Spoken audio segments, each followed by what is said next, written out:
opening to Jill, which I always say that whenever Jill Nash asks you to do something, just remember you're going to wind up doing it. So just give in, don't even fight it. So we are thrilled to have Heather Cox Richardson. I have to say, Heather, we've had a lot of very interesting guests, but there was more excitement about you than anyone we've had. Which is so exciting to all of us to know that all of our women are really paying attention to the analysis that you do and the context that you put everything into. So I wanted to start with that question about context. We're going to talk about Donald Trump. We're certainly going to talk a lot about Kamala Harris and why she would be a good president, what she's talking about. But I wanted to talk to you first about your signature approach to describing political events, which is you frequently include a moment that we may not know that much about from history. Why do you think it is so important for us to understand these moments in history to understand better what's happening today? First of all, I'm thrilled to be here, and I do want to emphasize that I'm here in my personal capacity, not in my professional one. So not with my affiliation with my university.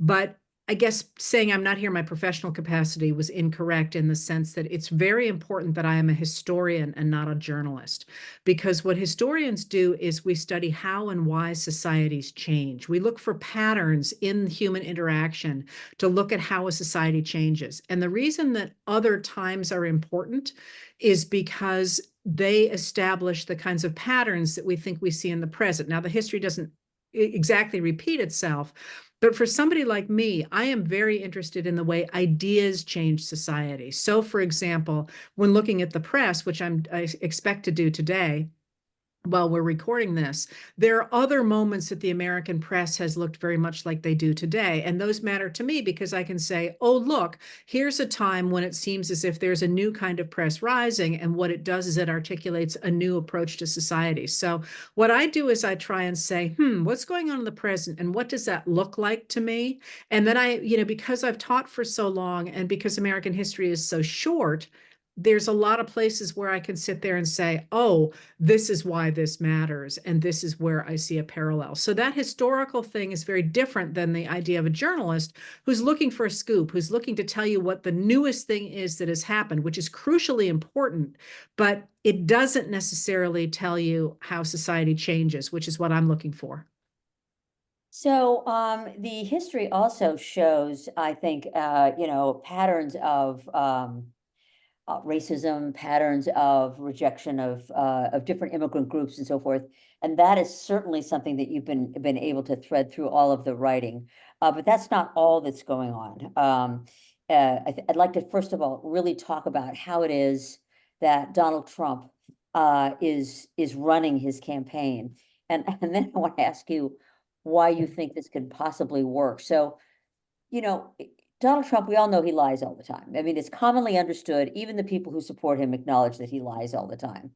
But you talk about why we can't just see him as a craven, ambitious politician who says whatever he needs to say to win. That you say that there's more than that going on. Can you describe what the danger is around the kind of lying that he does? Yeah, so he used to be that way. He actually used to be somebody who just said whatever was the most likely to serve him in that moment. And people always used to say to me, there's no rhyme or reason to what he does. And I used to say, no, that's exactly wrong. He could look at you and say one thing and then turn 12 inches and say the exact opposite to me. And that would make entire sense because he would be looking to make himself look good in our eyes. And that there's actually a logic to that. But that's not what's going on in this election. And I think you can really see it, especially in the responses to Hurricane Helene from the MAGA Republicans. And that is, they are deliberately trying to create a false world. And the idea behind that comes through all kinds of um, uh, rising authoritarians in human past. But the idea behind it is to destabilize a population so that they cease to be able to discern what is real and either throw up their hands and say, everybody's lying, I don't know what to do, or turn to a strong man to take control and make sense of all the craziness. And that sort of general idea of creating this false world is something that Hitler used. It's something that he was very articulate about what he was doing. But in our moment, it actually was predicated in a system that has been articulated by Russian political theorists. And, they have been given credit or the blame for constructing this idea of virtual politics or political technology, two separate words, phrases for the same thing. Although I suspect I see some other hands in it, including an American hand. But the idea behind it is to create this false world through the use of social media so that people cease to believe what is really in front of them. And when you do that, you can get them to vote away their rights, which is the system that somebody like Vladimir Putin, who is the president of Russia, did, and that's something that Viktor Orban in Hungary did as well. And I think that's really very deliberate because there are links between Trump's advisors, people like Steve Bannon, and these virtual political theorists or these political technologists. And so what we're really seeing, I think, is this corruption of reality to overturn democracy in real time. You're seeing foreign countries participate as well. We know China, Russia, and Iran are all messing around in social media in the United States to try and destabilize the American population. But mostly you're seeing it come from Trump, Vance, and the MAGA Republicans. And again, it feels different. I mean, there's one thing to spin or to lie the way Trump did in 2016, for example, where, he might say, okay, FEMA is there, but it's not doing as well as it would if I were there. In the case of Hurricane Helene, they are literally saying things that are demonstrably untrue. So that even Republicans are pushing back on them. And that's a really different kettle of fish than either political spin that everybody does or Trump's earlier lies. This is the attempt to create something false and to convince people to vote away their democracy. You'll never have to vote again, remember? Yeah, that was a terrifying prediction that he made. One of the things that you have done in your writing about his lying, this whole business of, I mean, it's I mean, it's incessant gaslighting, I guess. I mean, I don't know, where you make people, feel like maybe it's them, or they just assume that everybody does it. And you've described that really well, but you also compare it to the big lie. And the big lie is something we think we know what that means. I remember studying it when I was in college in a philosophy class and where we were studying propaganda. But tell us what that actually is. What is the big lie and the theory of the big lie that Hitler came up with? It's so crazy. It's so much of this stuff you think, oh no, that couldn't possibly be that way. And then you watch it work. So the big lie was the idea that Hitler used very deliberately. And that was to tell a lie of such magnitude that people could not conceive that somebody would lie about something that big. And so they don't believe it. And this is something Trump has done all along. He does something and then instead of hiding it, he goes and announces it on TV. And so people are sort of like, well, it couldn't be that bad, right? Because he just announced it on TV. But the big lie that Hitler used was a way to construct, in his case, a story about World War I that had it had the German people being victims. It had a scapegoat, and it had this lie that Germany had been betrayed. Now, that giant lie, as he articulated it, the idea that people will believe a big lie sooner than they will believe a little lie, because they can't believe anybody would lie about something so huge, is something we're seeing play out in the United States right now, where a huge number of people who belong to the Republican Party believe that Donald Trump won the 2020 election in the face of all evidence to the contrary, in part because who could imagine somebody going out and saying to the world, to the globe, the United States elections were rigged. I'm the one who really won that. I mean, because it's just so enormous. you sort of feel at some point like there must be fire somewhere if there's that much smoke.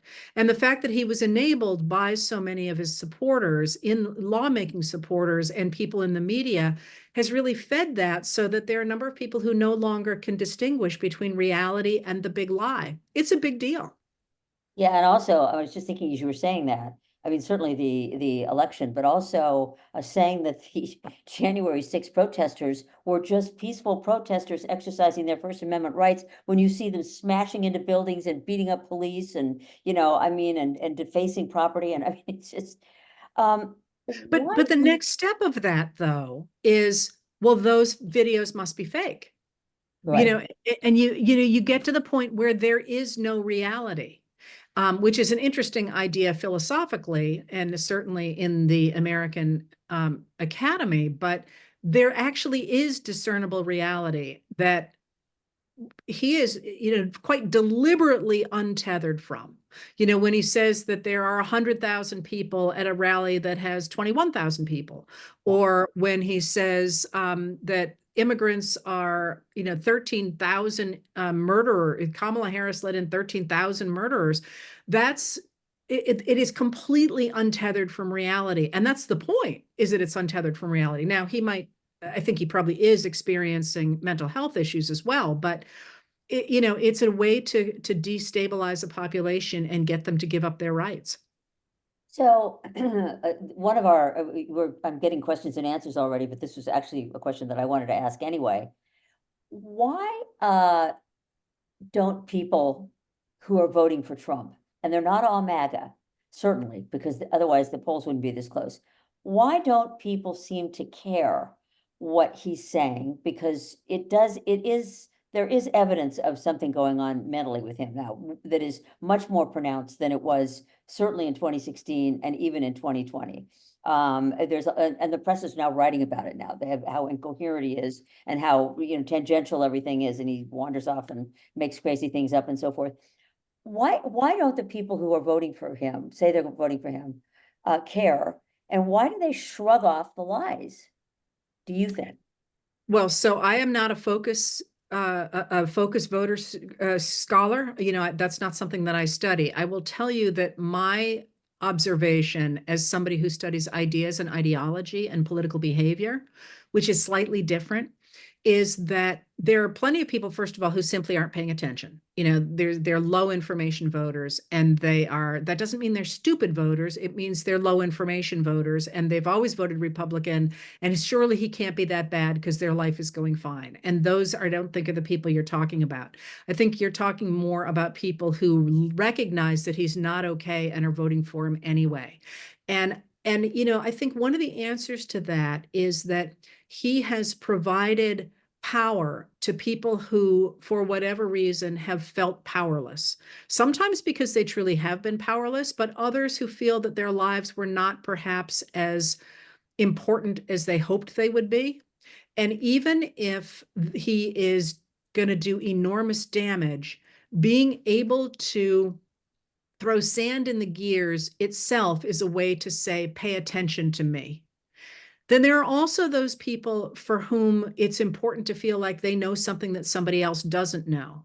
So, I get this all the time. People send me emails and say, my sister-in-law just sent me this. And of course, it's completely off the wall, but it's her saying to somebody who does know what's going on, no, no, no, you're wrong. I know something you don't know. And that's a very powerful thing. It's something that feeds conspiracy theories, for example. It's also something that feeds cults.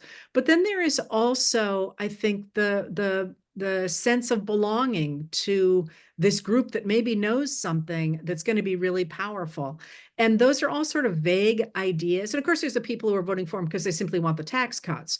But I don't think that's what you're asking either. I think there is this different people describe it in different ways, but I think there is a psychological component of saying, I like this for these reasons. And then, of course, there are also the sexists and the racists who are there quite deliberately because they like his violence. They like what he's doing. And people are always like, how am I going to convince this person to walk away from Trump? And the answer is you're not. In a reactionary movement, the political scientists will tell you the ceiling for a reactionary movement of true believers is about 33%, and Mm. they're not reachable. So I think there's a lot of things going into the mix. And the thing to do going forward here is to recognize that, you know, your MAGA brother-in-law is not reachable. That's not a good use of your time or energy. But there are a lot of people who are either low information voters or who are not paying a lot of attention, or who are maybe uneasy about Trump but really haven't been approached. They are gettable voters, and that's a very different thing. They're not all the same. They're really not.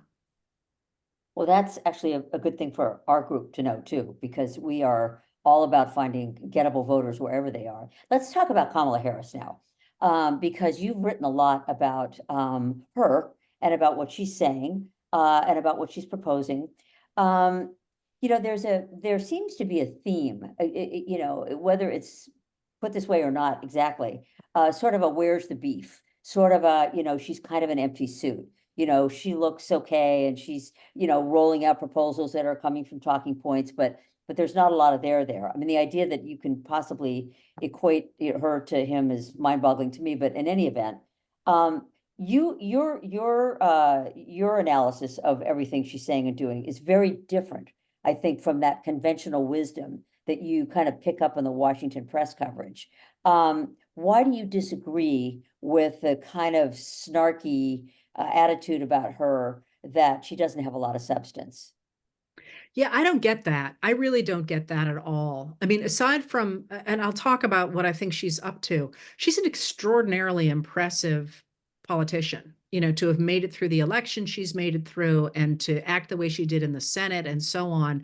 And then as vice president, she's got quite an impressive resume. So, not overheard, I saw somebody on a television show saying, we just don't feel like she's done enough. And I'm thinking, compared to what?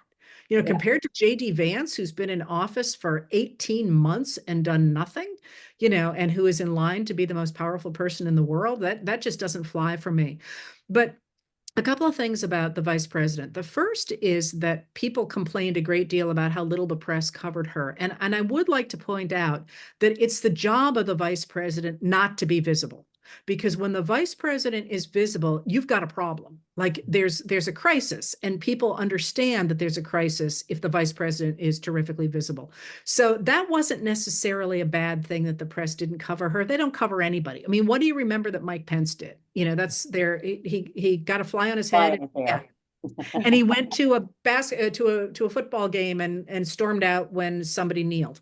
Yeah. Um, so that's not a big deal, but people should have been watching her even if they weren't writing about her. She actually had throughout her vice presidency, I think Biden recognized that he was going to be passing the reins to her, and he was very careful to make sure that she was in all of the foreign policy hotspots throughout the 3 years or 3.5 years before she became the Democratic nominee for president in 2024.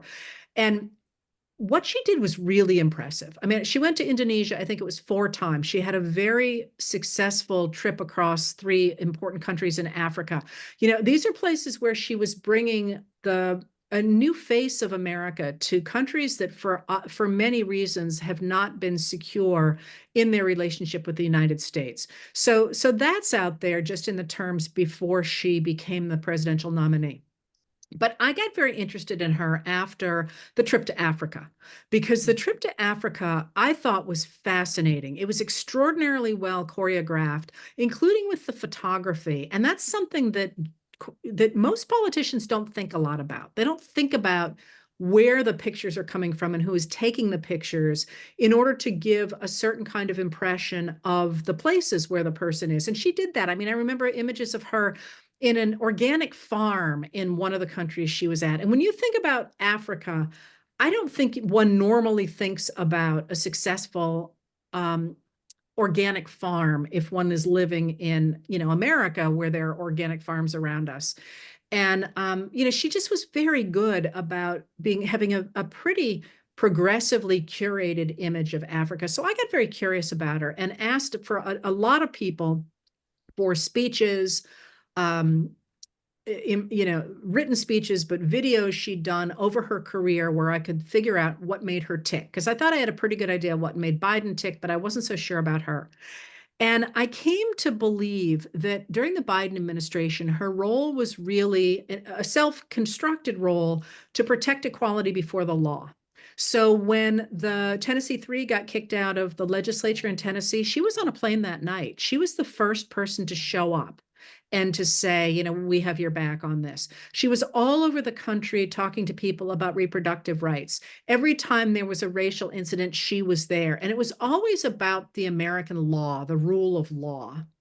So I've never talked to anybody, any of her principals about whether they think that that's what she stands for, but that's the lens I always watched her behave, through. But I think she's done something fascinating now that she is the face of the Democratic Party. And I can't take my eyes off of it. So, one of the things that the press is looking for is for her to make a huge break with Biden. And I'm looking at that and I'm thinking, why? We have the most successful economy in at least 35 years, but you could take it back even before that. So what's she going to say? No, he got the economy wrong? Of course not. So what she's going to say is there are pieces of the Biden-Harris economic plan that needed to be expanded. And she's done exactly that. The call for there to be more federal aid for people to get a down payment for a house. And that's not the government peeling off bills and giving them to you. There are grants or there are loans that you could get for a down payment. She's talked about middle class tax cuts for middle and working class people, like expanding the child tax credit, which we know has moved a ton of people when it's in force, moved a ton of children out of poverty. She's talked about this opportunity economy for freeing up money for investing in new businesses, which is actually a very Republican platform, a Republican idea. But most interestingly to me now, she has talked about making it possible for Medicare to work to fund home health care. And that of course is huge for all these people who are trying to care for elderly parents. But there's more to it than that, I think. And I find this really interesting. I think, and I could be wrong on this, but and I think about ideas and I think about political parties. I think what she is doing and has done since she took the reins of the Democratic Party is to create a new political party that quite aggressively reaches out to Republicans, especially with things like this idea of an opportunity economy, and with Tim Walz, who in many ways represents sort of the progressivism of the Republican Party in the early 20th century. And that was the Progressive Party. And to bring them together, both those Republican progressives or Republican moderates and the Democrats, with erasing the identity politics that the Democrats really embraced in the 1970s. She did that very deliberately, I think, at the DNC, where she never talked about the idea she was going to be the first woman in the White House, really downplayed her ethnic identity, and instead talked about families and talked about working people and really, really emphasized, I think, the idea of community, which ties right into that Republican vision, and the idea of women, the idea of matriarchy, as did Michelle Obama. And this fascinates me because we have had in our history a number of times, not that many, but a number of times where we have seen one political party get so extreme, they essentially jump off a cliff. But what does that leave behind? It leaves this moment where you can take all the people who are like, I'm not going off that cliff with you, and you pull them into a big pool and you redirect the country. Now, that party's going to split. That big party is going to split by definition. But how it splits is completely unclear at this point. So when people say she's just a shirt or a suit, I think, I don't know what you're watching, because Of course, she's not going to break with Biden on the economy. She is probably not going to say anything right now about foreign affairs, which Biden changed dramatically. And I could talk about that, and she was part of that. That's part of the whole work she did in Latin America. But of course, negotiations in the Middle East are ongoing. So the last thing she wants to do is throw a monkey wrench into that. And Right. if you watch the way she and Biden are talking about Netanyahu in the Middle East, they're playing good cop, bad cop. Mhm. So, I'm looking at it and I'm thinking, what would you have her say? Yeah. I'm going to walk away from the best economy we've had in my lifetime? Probably not. I'm going to mess up the Middle East further than it already is? Probably not. What I could talk about is reconstructing American society and creating, as she says, a new way forward. I think it's a fascinating moment in American history. You have talked about her economic proposals and talked a lot about Trump's economic proposals. And one of the ironies here, of course, is that all these people who are voting for Trump say, well, he's better on the economy. Well, tell us your view of why she is better for the economy. Like, what does that mean for real people out there? So this is so fascinating. I mean, it's not me saying she's better for the economy. Like everybody who studies the economy says she's better for the economy. Because I think what we're seeing in this moment is, of course, beginning in 1981, when Reagan takes office, is we walked away from what was known as the liberal consensus. And that was Republicans and Democrats both embracing the idea that what the government should do is it should regulate business, because if it didn't, you'd get extraordinary abuses. It should provide a basic social safety net. It should promote infrastructure, and it should protect civil rights. And the civil rights stuff really comes in a big way under Eisenhower, who's a Republican. And under Reagan, we get the rise of neoliberalism. And that was the idea that markets should drive everything. So we don't want business regulation. We don't want a basic social safety net. We want infrastructure to be privatized, and we want protection of civil rights to go back to the states where it's not going to actually exist. But the idea is that it's going to be cheaper if it goes back to the states. And we know that that system didn't work. That was known as supply side economics. And the idea was that it would concentrate wealth among a very few people who would invest in the markets, invest in the economy much more efficiently than the government ever could. And theoretically, that was going to make the economy boom and everything was going to get better for everybody. But it never worked that way. We never got that extraordinary economic growth. We know that about $50 trillion moved from the bottom 90% of Americans to the top 1% between 1981 and 2021. Yep. I can give you the Wow. citation if you want it. 50 trillion with a T dollars. Just Google it. Wow. And there's a great article from Time Magazine from a couple of years ago that comes up. There's also a bunch of books on it. And what Biden did when he got in office is he said, I'm not doing that anymore. I'm going to go back to the old system. I'm going to invest in people. I'm going to regulate business. I'm going to break up monopolies, which is what Lena Khan has done at the Federal Trade Commission. I'm going to get rid of junk fees. I'm going to get rid of these non-compete clauses. I'm really going to try and build the economy, as he always said, from the middle out and the bottom up. But it's what FDR did. Invest in ordinary people. They will spend the money they make. It will increase growth. The economy will boom and everybody will do well. And that's exactly what happened. That is exactly what happened. The economic growth under Biden has been off the charts. And everybody who was a neoliberal kept looking at him and saying, it's all going to crash. We're going to have this terrible economy. And, now you've got the economists all saying, no, in fact, we're going to have a soft landing. I always think of it as Biden catching an egg on a plate, which is very difficult to do. But what Harris has said is she's going to do more of the same. She's going to expand that again with this inclusion of women in a way that Biden was not able to do, although he tried to in his Build Back Better. Now, Trump, on the other hand, wants to go back to that neoliberalism. He wants to go back to that idea that we get rid of business regulation, we get rid of taxes, we get rid of a social safety net, and we get rid of the Inflation Reduction Act, which was one of our big infrastructure investments, and of course we get rid of protecting civil rights, and that this is going to be the way that we are going to rebuild the economy. Well, first of all, the economy doesn't need rebuilding. It's doing great. There were numbers that came out today that inflation is at the same level it was before the pandemic. And we know as well that the tax cuts that Trump put in place in 2017 just sent the debt off the freaking charts.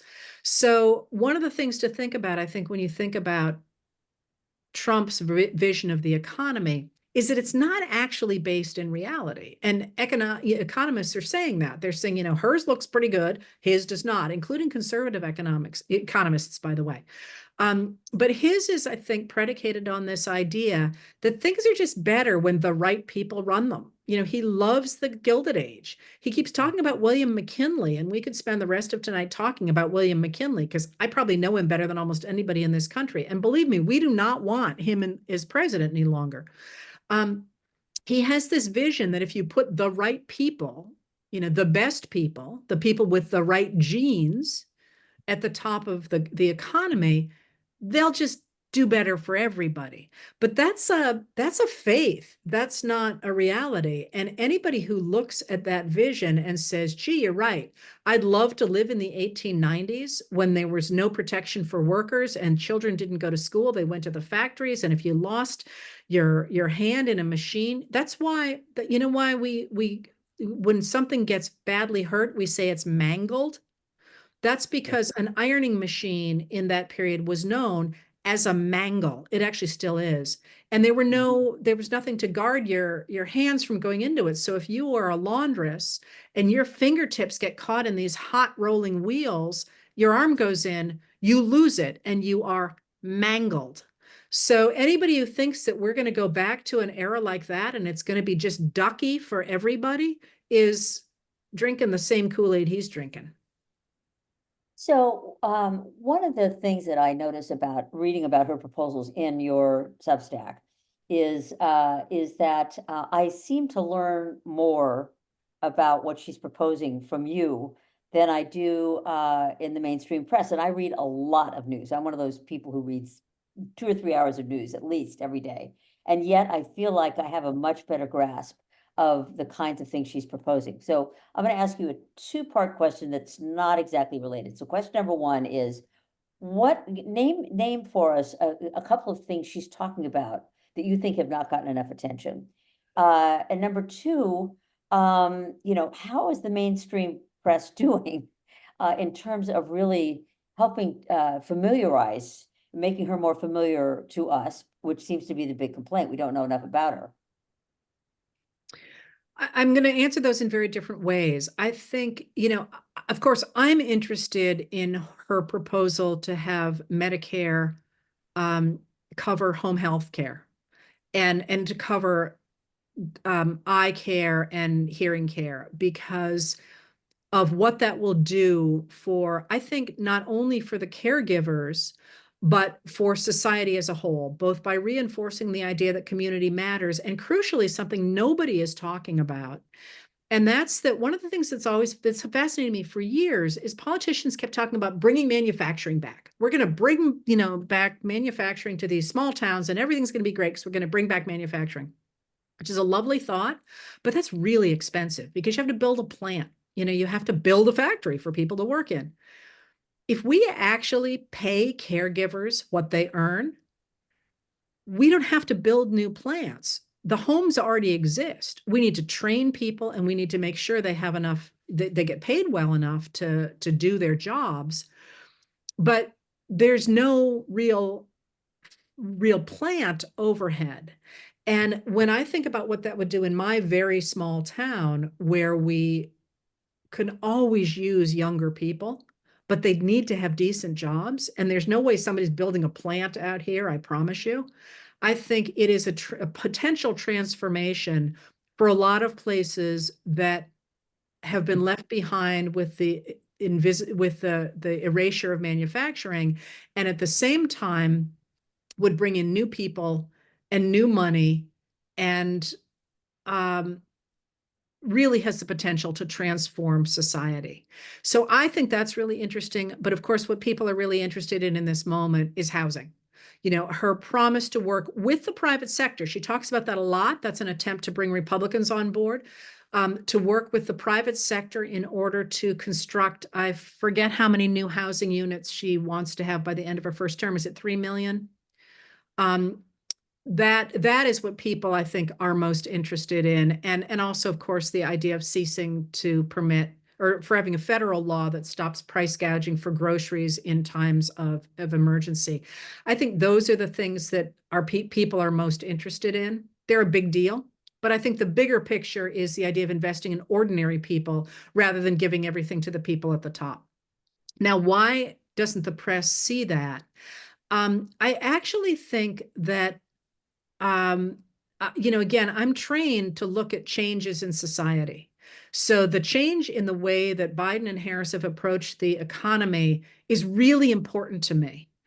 And so I look for that. I look for that in fact sheets from the White House. I look for it in speeches. I look for it from the Commerce Department. I look for it in all the places that a historian would look to see where an administration is investing its power. And then I look for it in the newspapers to see how people are reacting to that. So I look at that somewhere else. And I think that perhaps the media has been less likely, the traditional media has been less likely to do that because they are more interested in the horse race aspect of this contest. And one of the things that I think is really interesting in this moment is the rise of all the alternative medias. So if you watch the Call Her Daddy interview with Alex Cooper of a few days ago, I thought she did a great job, Alex Cooper did, and did a great job by doing something very different than legacy media generally does. That is, they are generally looking for a surprise, something that's going to make a story, a misspeak, a rudeness, a whatever. And that doesn't necessarily tell you much about a candidate. And what Cooper demonstrated, I think, so well is what you've also seen in other places where Harris has been featured. And that's that she started a conversation and let it get deep.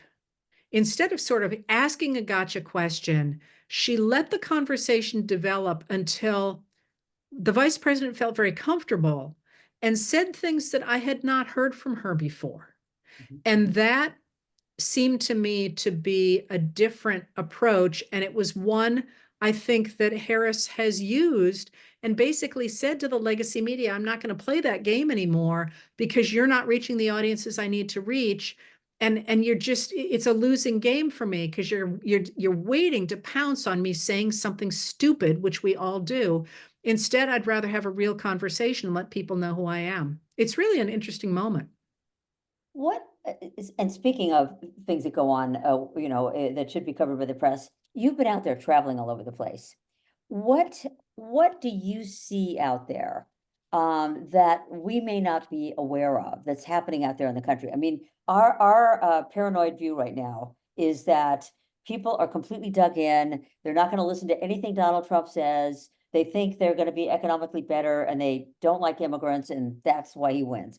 But what else are you seeing out there that may give us, if you're seeing anything like that, a little hope? Well, so what you were describing, I think, is taking over the social media right now after the real push of Harris's first weeks in the nomination. And and I don't think that's an accident. I think that that is being deliberately seeded in social media. So that's worth remembering. But, I wrote a book about a year ago now, called Democracy Awakening, because what I was seeing at the time, I felt like other people were not seeing. And what I have seen, and I've been on the road for a year now, talking about democracy, and I've been all over this country. I have not stuck to the eastern cities. I've done some cities, but I made it a real point to be in swing states and in red states. Quite deliberately, I went to them. And what I have seen is what certainly seems to me to be a movement. And it's a really interesting movement because, first of all, a lot of it is organized in spaces that are not necessarily getting attention. So you have more than 1 million people in your group. And did you have a New York Times cover story? I bet you didn't. And and yet some of the people who are getting New York Times cover stories don't have anywhere near the following that you have. And I think there's a lot of that. There's a lot of organizations like yours that have very large followings that simply have not been shown in the public, that get attention in the public. Um, and I could explore more on that, but one of the things I think is really interesting about this movement is that it is driven, I think, primarily by women. And one of the things that is interesting about that is if you think about people in our age group, we are really the first generation of American women who has a period of 20 to 30 years after our children leave home or after we've gotten to where we want in our career. And we have skills. We often have education. We have friend groups and networks, and we often have money. And we don't have a blueprint for how to use all those things. Think about it. We get books for how to be a teenager. We get books for how to go to college. We get books for or videos or whatever for how to be a young career person or a mother or whatever. We don't, and we have books for how to retire, but we don't have books for that extra life. And what I feel like I am seeing is this moment of all of us who don't have a blueprint for an extra life saying, I want to use these years to protect the people coming behind me and to protect democracy and to create a better world in this last period of my life. And that's invisible. That's invisible to people who are not perhaps living that. It is not perhaps the way men who have that same opportunity are using that time. And it has not been articulated yet, but it feels to me to be extraordinarily potent because I go all over this country and there are people like us everywhere saying, I don't like what's happening in this country. I'm running for the school for the school board. I'm, taking notes at my town meeting. I'm just sitting in a chair to make sure that the MAGA people who are trying to get this person fired are not gonna be able to do it. They're taking up oxygen, they're taking up space, they're coming together as teams, not literally teams, but as squads, as friends, to make a difference in the world. And it's extraordinarily exciting to watch as a political movement. I would also say that the other thing that I have seen, and I suspect everybody here would say the same thing, that it feels to me, again, very much like the late 19th century, in that the United States seems to me to be in a period when it is extraordinarily creative. We have new music, we have new ideas, we have new art, we have new people, we have new languages, we have new politics. And that sort of creative stew is not almost always, it is always one that produces a new progressive era in America. So I'm actually, people always say to me, why do I have hope? And I always say, for years I talked about this stuff. And when I would talk about the signing statements with George W. Bush, for example, people literally would roll their eyes. And now everybody is talking about democracy. So I'm sorry that we all had to come to this so late because it would have been easier to stop earlier. But now we're not just a few people crying in the wilderness. We are teams of literally millions of people trying to make our world better. And that's crazy exciting for as tired and as frightened as we all are. What an opportunity. And it's a very female thing to do. Well, that is inspiring. I have to say, that is one of the most inspiring things that we've heard from any of our speakers for our group that works so hard, using all the skills and all the things they've learned over their lifetime, whatever it is, pouring it into this effort. So you've given us even more resolve. I'm going to take a couple of questions here. I have to say, I'm looking at the questions. There's so many love letters to you. Hey, They we aren't. really are, I really just voice the community. I'm not doing anything special here at all. And I have to laugh, we really are all doing what we can in whatever way we can. I am dressed as I am because I'm in an unheated room, an unheated house because I don't have cable at my house, and I'm Mhm. wrapped in a hot in an electric blanket. We're all just regular people doing the best we can. Well, that is, and that's exactly who this group is. We're all regular people who are trying to, save the world for the next generation. That's one of the most important points that you've made here. One of the questions is, um, what do we have to do to have many people change their minds about how good the national economy is, and how it might be affecting them in their own lives at their kitchen table? So, we do hear all these macro numbers. These are very good numbers, as you say, but there's the same old complaint that they just aren't feeling it. Are they really not feeling it, or is there something we could say that wouldn't be patronizing, to point out ways that they are feeling it? How do you look at that? How do you answer that? Well, let's start with the fact that when you go to the grocery store since the pandemic, the prices are gobsmacking. I mean, even if you can afford them, I picked up something the other day and I thought, surely this means for two.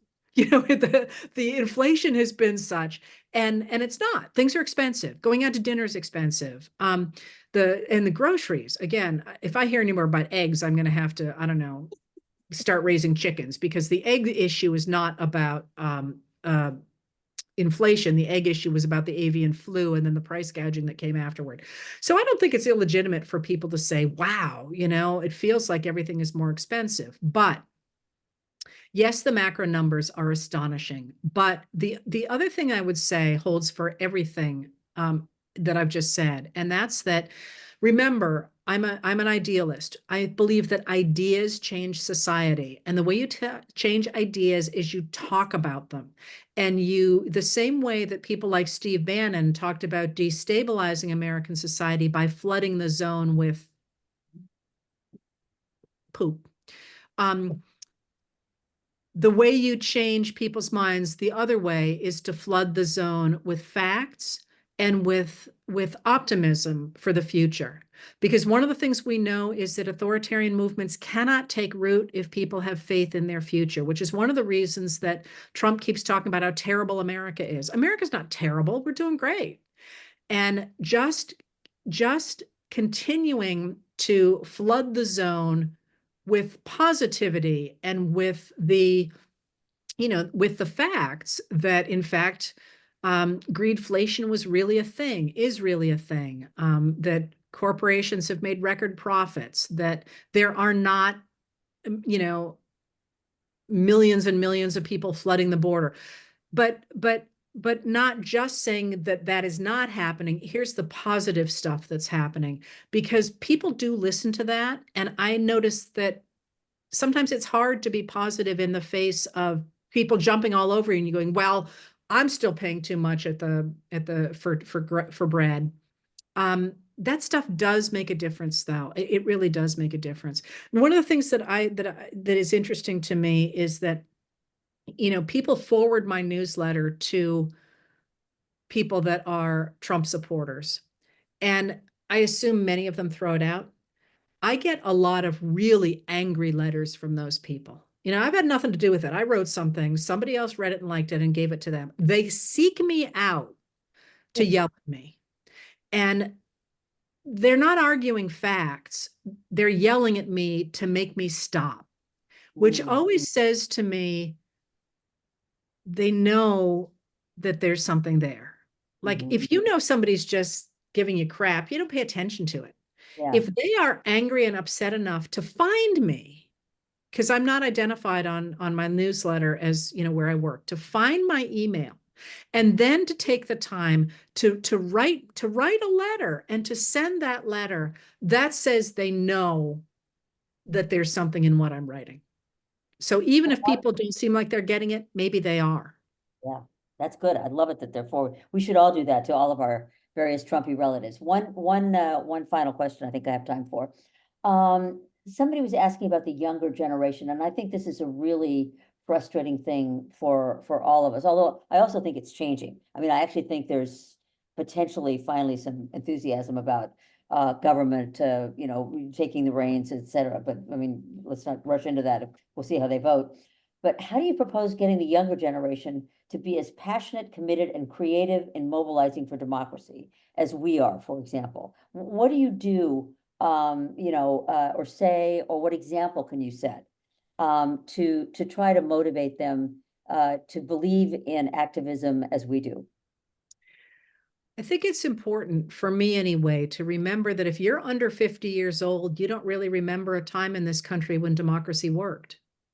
And this has actually been something that's concerned me terribly because anytime the Republicans didn't like something, they called it socialism.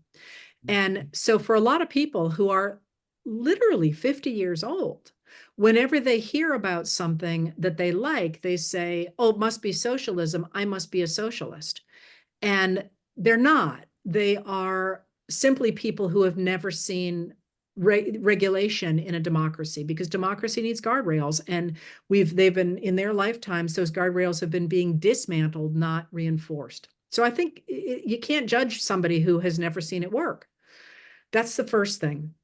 But the second piece of younger people being involved and enthusiastic is that now that it is working, and now that we are looking at a new generation of leaders, I think they are involved. Certainly and the fact that Harris has made such a point of reaching out to younger audiences, not only on Call Her Daddy, but Howard Stern's audience is quite young. And the other thing that is quite surprising to me is both Tim Walz is very popular among young men, as is Mark Cuban, who has been going on all the sort of young bro economic podcasts. So the younger people are, I think, getting involved. And the only thing that I think as an older person I can bring to that is when people say to me, yeah, what difference does it make? Why shouldn't I vote? Why should I vote? I'm not going to vote. Why should I vote?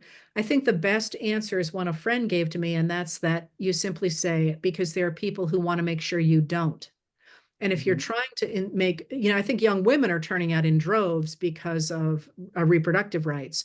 But for young men who are disenchanted, boy, that's a pretty big motivator because a lot of them are very aware of when their voices are being silenced. That's about all I've got on that. I'm not worried about the Ute, as they say. I think the Ute's going to be just fine. My cousin Vinny. That's right. Oh, that was terrific. And I also want to mention your book again before I let you go. I'm about to pass to Jill. So that you wrote this best-selling book. It's called Democracy Awakening: Notes on the State of America. It's a hugely popular book. It was published September of 23, but it's going to be available in paperback this month. So I just wanted to tell our audience that. Let me just add one more thing to this audience, though. First of all, thank you for all you are doing. But one of the things that is so important, I think, in this next few weeks as we go into this election is recognizing that for all the work that's in front of us, it's also an unbelievable opportunity. Like, we get to be part of this movement. This is our movement. This is our election. This is our time to stand in the same company as people like Fannie Lou Hamer or Abraham Lincoln, the people who defended democracy even when it took everything they had. And for us, it's a little bit easier at this point. What it means is we got to knock on doors, we got to make phone calls, we got to have that difficult conversation, we got to give money if we can, we got to keep writing letters all night. It's a little bit easier than the people who suffered and died so we could have the rights that we have. And I just really love that this is ours. We get to be this community. We get to bring it together. We get to speak up, and we get to defend democracy. So thank you for what you're doing. And let's just take this out and do this. It's only another month or so, and then we get to rebuild the country. So let's do it. Wow, that was so great. Thank It's, you so much, so much. This has been so inspiring. And so I'm going to turn it back to Jill, and you can wrap it up for us, but we're all thank really you, good now. thank you, Linda. Heather, we all needed this. I mean, we're all Yeah. tired, but as you said, we only have 25 days to go. And at the end of the day, elections are really a math problem, right? We have to turn out more people than they do. And as you said, we're not going to get them to turn away from Trump. So we have to energize our side. And what you're seeing right now is vote early. We need all of us to vote early. We need all of our family members to vote early, and we have to mobilize. And so one of the things that we are doing is on our website, we're creating one-stop shopping for mobilization. If you go to womenforharris.org, and you go in, you can see a list of all the different mobilizations that you can opt into. We've got women doing carpools for Kamala, and we have women in battleground adjacent states going into battleground states to knock on doors and canvass. There's just tremendous work happening. So, you know, pedal to the metal. We don't have time to be tired right now. I go back to what Nancy Pelosi said, no regrets. So this is the time that we all have to really kick into gear. Just a reminder, on October 22nd, we have Rachel Bidikofer, the political scientist, and Lee McGowan, politics girl is probably how many of you know her. They will be speaking to us. And then we are working on a couple more speakers, and as soon as we get those nailed, we will let you know. I always say this, but it takes a village to put these things on. Heather, again, thank you for your time. We so appreciate you. Linda, as always, it is a joy to watch you practice your craft. Nina, Shannon, Lana, and Sandy, thank you for all of your work. Let's go win this thing. It's only 25 days, so let's get out there, mobilize your little hearts out, and we look forward to seeing you soon. Thank you so much and have a good evening.